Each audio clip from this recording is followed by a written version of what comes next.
Now that the 2022 season is over, I wanted to revisit some thoughts and feelings surrounding the football program, or at least thoughts and feelings I had prior to the start of the season, especially because this was our last season in the American Athletic Conference, or AAC. Now, I've been following the Cougs since about 2015, and I feel that now I've finally gotten to experience the highest of highs and lowest of lows of UH's modern footballing era, and that goes for both the football team on the field and the fan mood and experience off the field. Going back to the preseason, it seemed like there was a lot of excitement or hype among fans over the trajectory of this program, which was coming off of a 12-2 season where we had reached the AAC championship game and lost to a top four college football playoff bound team in Cincinnati, so there was no shame in that. To top that off, we won a bowl game against an SEC team and brand name in Auburn, who, even though they had some guys that sat out in order to prepare for the NFL draft, and even though they finished their season well below expectations, it was still another feather in the cap for a UH football program clawing its way back to national relevance. And indeed, that 2021 season became relevant going into what was to become our final season in the AAC, mainly because of the optics around finishing off the season well before going into the Big 12, and because we were one of the favorite teams to go back to the American Athletic Conference championship game, and possibly even making a New Year's Six bowl game appearance. And there were reasons to get behind this hype to some extent. For instance, there were experienced players in key positions coming back, like Clayton Tune at quarterback, Tank Dell at wide receiver. Those are the two that probably headed that list. But you also had guys like Patrick Paul. You had guys like Alton McCaskill, whom I should mention had a torn ACL in the preseason, so he missed out the rest of the year, and it was very noticeable that his absence did affect the offense to some extent. But still, you had two guys that had P5 experience, two Texas Tech transfers, Keyshawn Carter and Tajon Henry, who were coming back, and I believe already had 1 or 2 seasons under their belt with Dana and his staff. Now, on the defensive side, you had players like Donovan Newton, you had Derek Parrish, you had Hassan Hippolyte, you had DeAnthony Jones, Latrell Bankston, Cedric Williams, and many more who were coming back. So I did feel it was feasible in 2022 to finish off the season on a high note. And even though we weren't playing UCF and Cincinnati, I was one of the more reasonable Coug fans and really didn't see them going undefeated this season, but definitely felt that we had a chance to be dominant on offense, especially considering some of the offensive weapons that we were able to get through the transfer portal. For instance, we had a couple of USC transfers. One of them was Joseph Manjack, coming in at wide receiver. Another one was Brandon Campbell, who was recruited as a 4-star out of high school at running back. We had a really interesting transfer coming in from West Virginia, and Sam Brown, who I believe, I guess, wasn't getting enough playing time over there. And then there was one player that I was personally very interested in seeing on offense in wide receiver, another 4-star transfer from Oklahoma, Cody Jackson, whom left the team inexplicably near the end of the season, and whom I don't recall ever seeing on the field like at all. I'm not sure if he even took a snap in his brief time here. And of course, to top off this wide receiver room was highly touted 4-star recruit, also at wide receiver, Matthew Golden, whom I believe flipped from TCU after Gary Patterson was fired over there. Now, given all of this talent, and I don't want to say easy, but given also our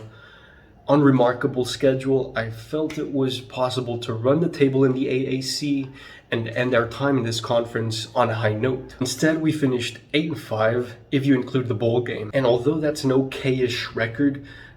notwithstanding Renu Katour's comments back in 2016, it's the way things played out, both on and off the field, that left me feeling disappointed. For instance, I traveled for the first time ever as a fan to San Antonio for the game against UTSA, And it was exasperating seeing our struggles both on the offensive and defensive side, knowing that we had a better overall conglomeration of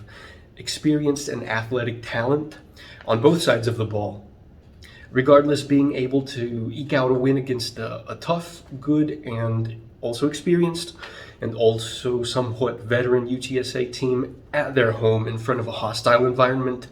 was valuable to begin the season, still ranked at number 24 in the nation, and more importantly, of course, 1-0. It was cool seeing the news coverage and social media chatter behind the Cougs after that win, and it was kind of starting to feel similar to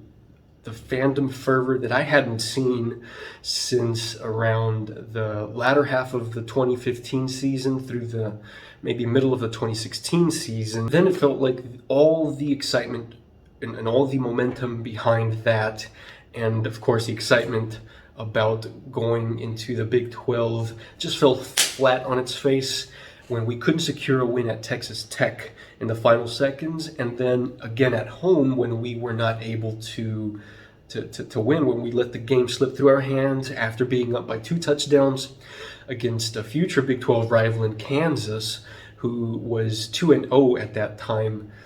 From there, I believe, is when I, from the stands, began to notice the excitement, the hype, the buzz behind the football team beginning to dwindle again. I feel that as fans, we wanted to believe in this team, but it was the multiple penalties game after game and the missed tackles, which reminded me a lot of Mark D'Onofrio, and I know true Coug fans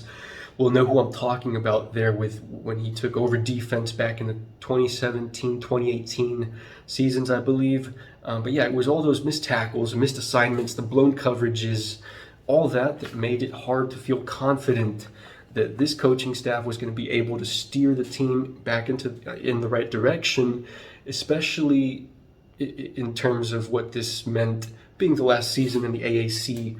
conference, heading into the Big 12, but also being the 4th year under Dana Holgorsen and his coaching staff. Then there was the infighting among teammates on the sidelines, players leaving the team mid-season. There was a super senior at quarterback seemingly hesitant to throw the ball downfield, wide receivers that were dropping passes when they were wide open, and just general indiscipline on the field from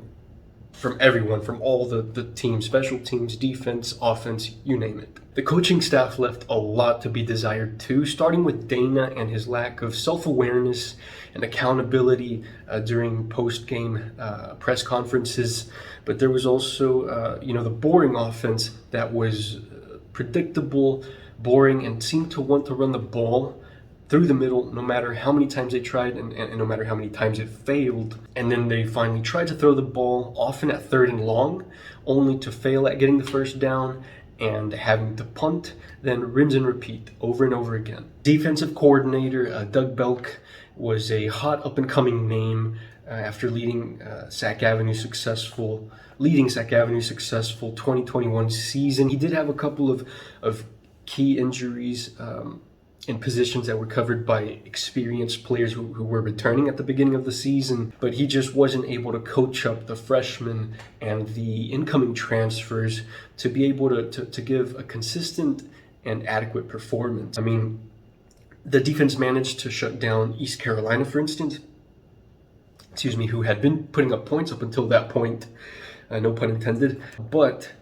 they gave up the most points, I believe, in school history at SMU a few days prior. So it's like, what the fuck? If I had to sum up this season in one word, it would be mediocre. Mediocre because I felt that the quality and talent was there for a better and more consistent performance on the field, which would have arguably led to more wins, which consequently would have led to UH going back to the AAC championship game. And if you think about it, at one point, given our record and all of that, at one point during the Tulsa game, when we were leading against Tulsa, we were back in the AAC championship game because USF was beating UCF in their game late in the fourth quarter. But there were also huge lapses, entire quarters, spread throughout many games where the performance was just extremely poor, and it seemed, at least from the outside, like the coaching staff refused to make any adjustments up until that late, third quarter against Memphis. I'm left with more questions than answers as we head into the new Big 12, where we'll presumably be having a murderer's row of a schedule year after year compared to anything we've ever seen before as Coug fans, possibly extending all the way back to the old Southwest Conference days. But if there's a silver lining to all this, I'd say that our ceiling is higher.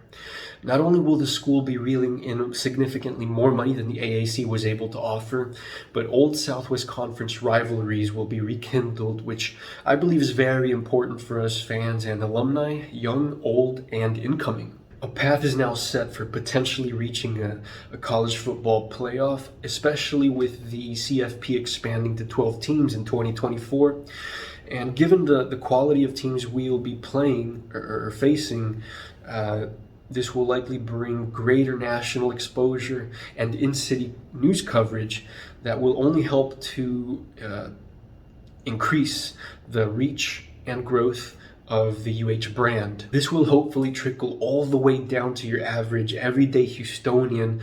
generating interest and increasing attendance to games across all athletic sports on campus, effectively creating a Houston Cougar ecosystem that sees people coming in, then going out and consuming UH-related content across multiple forms of media. Of course, the rate at which all of this can happen depends on our athletic programs achieving success, and for those that have achieved success, being able to sustain it.